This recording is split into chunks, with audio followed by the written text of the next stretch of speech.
জীবনের অর্থ কি? আপনার জন্ম হয়েছিল বস্ত্রহীনতার মধ্যে দিয়ে এবং আপনার মৃত্যু হবে বস্ত্রহীনতার মধ্যে দিয়ে। আপনি পৃথিবীতে এসেছিলেন অত্যন্ত দুর্বল হয়ে। এত দুর্বল ছিলেন যে মার সাহায্য ছাড়া খাবারটুকু মুখে নিতে পারতেন না। আপনি যখন এই পৃথিবী ছেড়ে চলে যাবেন তখনও আপনি অত্যন্ত দুর্বল ও অসহায় থাকবেন। তখন আপনার কাফনের কাপড়টুকু আপনি নিজে পরতে পারবেন না, আরেকজন আপনাকে তা পরিয়ে দেবে। যখন আপনি এই পৃথিবীতে এসেছিলেন তখন আপনার অর্থ সম্পদ কিছুই ছিল না।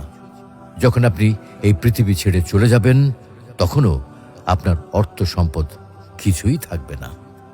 আপনাকে প্রথম গোসল যেমন অন্য কেউ দিয়েছিল, তেমনি আপনার শেষ গোসলও অন্য কেউ দেবে।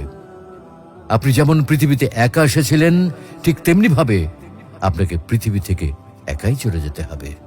আপনার সঙ্গে আপনার প্রিয়জন কেউ যাবে না। এটাই জীবন। হ্যাঁ, এটাই তো জীবন। তাহলে কেন এত মারামারি, এত সংঘাত, এত হানাহানি? কেন এত বিদ্বেষ? কেন এত হিংসা? কেন এত বেইমানি? তাই সকলের প্রতি দয়াশীল হন, সকলকে আপন করে নিন এই ক্ষণিকের যাত্রায়। জীবন খুবই সংক্ষিপ্ত, সুতরাং জীবনকে মহৎ কাজে উৎসর্গ করুন।